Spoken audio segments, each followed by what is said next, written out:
তেমন কিছু না হলেও আমার বার্থডে ব্লগটা তো আপনাদের সাথে শেয়ার করতেই হবে।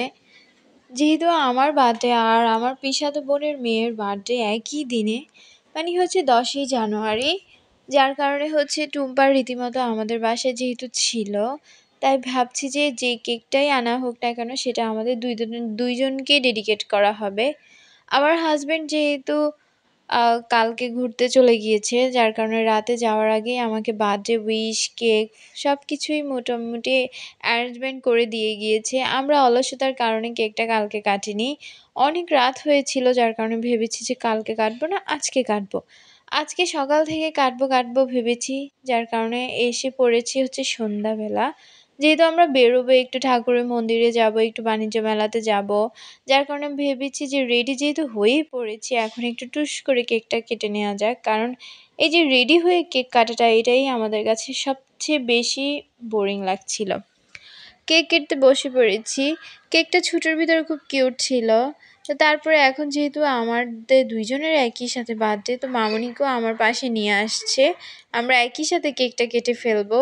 আর এখানে ক্যান্ডেলটাও আমি জ্বালিয়ে নেব। আর প্রাচ্য খুব এক্সাইটেড। যেই কারো বার্থডেই হোক না কেন, ও অনেক বেশি এক্সাইটেড থাকে। বাট সে নিজের বার্থডেতে কখনো এক্সাইটেড থাকে না। কারণ ওর কেক খাওয়া, কেক কাটাকাটি এগুলো ভালো লাগে না। ও just happy birthday to you এই কথাটাকেই ওর বেশি ইন্টারেস্টেড মনে হয়।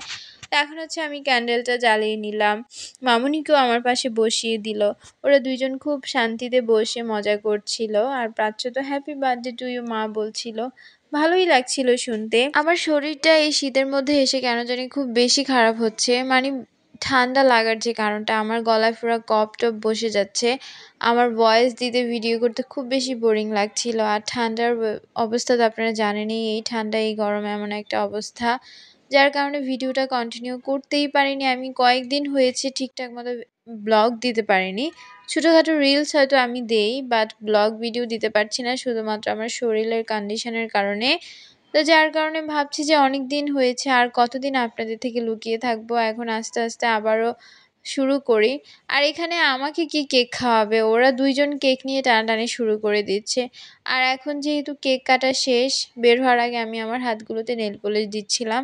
আমার নেলসগুলো একটু বড় হয়েছে, যার কারণে নেল পলিশ দিয়ে এগুলোকে ঠিকঠাক মতো রাখছিলাম যাতে ভেঙে না যায়। আমার ডান হাতের নখ বড় রাখতে অনেক বেশি ভালো লাগে, কিন্তু বিয়ের পর থেকে এখনো পর্যন্ত আমি পারিনি আমার হাতের নখগুলোকে বড় করতে। যারা রান্নাবান্না করে বা সবসময় জল টল ধরে, তাদের আসলে নখ টুক বড় রাখা যায় না, ভেঙে যায়। আরও যত্ন করলেও রাখা যায় না। আর এখানে মামনি তো আমার কেক খেয়ে খুব খুশি। মানে সে মাসির বার্থডের কেক, নিজের বার্থডের কেক বসে বসে খাচ্ছে বের হওয়ার সময়ে। আসলে ওরা যেহেতু দুইজনেই ঘুম থেকে উঠেছে, মানে বেবিরা, ওদের খাবার দাবার শেষ করে দেন আমরা বেরোবো।